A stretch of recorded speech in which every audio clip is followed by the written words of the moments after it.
আগামী মের 29 তারিখ তৃতীয় দফার উপজেলা নির্বাচন অনুষ্ঠিত হইতে যার চট্টগ্রামের চন্দনাইশ উপজেলা। এরই মধ্যে উপজেলাগত চেয়ারম্যান পদত তিনে প্রার্থী লই চলের নানা জল্পনা কল্পনা।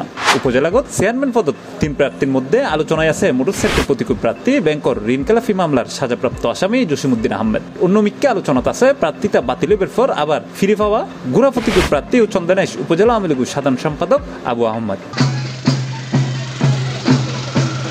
গত মের 26 তারিখ ঋণ খেলাফির মামলায় চেয়ারম্যান পদপ্রার্থী জসিমউদ্দিনুরে গ্রেপ্তারের নির্দেশ দিয়ে আদালত রবিবার অর্থ ঋণ আদালত চট্টগ্রামের বিচারক মুজাহিদুর রহমান এই নির্দেশ দেয়। জানা গিয়ে ফদ্দা ব্যাংকের 89 কোটি টাকা ঋণ খেলাফির মামলায় গত এপ্রিল 30 তারিখ আদালত জসিমউদ্দিনুরে 5 মাসের কারাদণ্ড দিয়ে গ্রেপ্তারি পরোয়ানা জারি করছিল। একই পরে তার স্ত্রী তানজিনা সুলতানেরও 5 মাসের কারাদণ্ড দেয়, কিন্তু তারপরও প্রকাশ্যে নির্বাচনী প্রচারণা চালাইলেও পুলিশ জসিমুরে গ্রেপ্তার ন করেন। এ বিষয়ে জানতে চাইলে মুঠোফোনে প্রার্থী জসিমউদ্দিন সিপ্লাসের হয় আর ব্যাপারে ওই যে আর মালক্রো তখন গ্রেফতারি পরোয়ানা, এবং এই যে আর বিদেশ যাবেন নিষেধাজ্ঞা, জি, 3 রায় দিয়ে চট্টগ্রাম অত্তরীণ আদালত, রাইট, জি।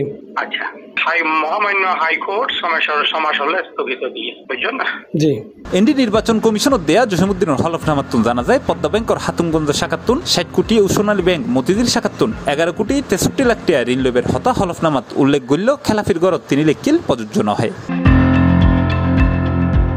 এনডি উপজেলা আওয়ামী লীগের সাধারণ সম্পাদক আবু আহমদ চৌধুরীর বিরুদ্ধে নির্বাচনী বিধিমালা ভঙ্গর অভিযোগে তার প্রার্থিতা বাতিল করলেও একদিন পরে উচ্চ আদালতত আপিলের মাধ্যমে তিনি প্রার্থিতা ফিরে পাই।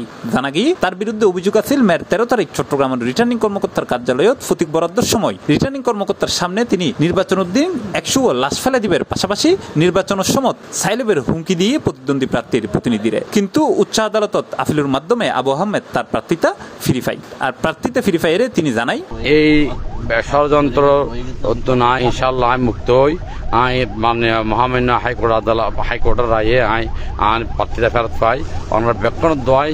এর মধ্যে নির্বাচন সুষ্ঠু ও নিরপেক্ষ করিবার লক্ষ্যে চন্দনাইশ থানার ওসি ওবায়দুল এবং আনোয়ারা থানার ওসি সোহেল আহমদরে প্রত্যাহারের সিদ্ধান্ত লইয়ে নির্বাচন কমিশন জিএন আবার নতুন আলোচনার জন্ম দিয়ে সোমবার মে 27 তারিখ বাংলাদেশ নির্বাচন কমিশন সচিবালয়ের উপসচিব মোহাম্মদ মিজানুর রহমান স্বাক্ষরিত এক আদেশত বিষয়গান জানা গিয়ে আদেশত উসিয়ালরের রেঞ্জ কার্যালয়ে সংযুক্ত করি পরিদর্শক তদন্তরে আগামী মে 31 তারিখ পর্যন্ত দায়িত্ব দিবার সিদ্ধান্ত লইয়ে কমিশন। এত কিছুর মধ্যেও আগামী 29 তারিখ এই উপজেলাত নির্বাচন অনুষ্ঠিত হবে, যেটা এই 2 প্রার্থী ছাড়াও আনারস প্রতীকলৈ লড়েন আহমেদ হোসেন। তবে বুটারোলা হওয়ার নির্বাচনের মূল লড়াই গানব জসিমউদ্দিন ও আবু আহমেদের মধ্যে, যেটা দুজনের তুনেই নানা আলোচনা সমালোচনার মধ্য দিয়ে জম ফরেন। এখন শুধু সাইবের ফেলা কেনই এই চন্দনাইশ উপজেলা নির্বাচন। C plus TV, Chittagong.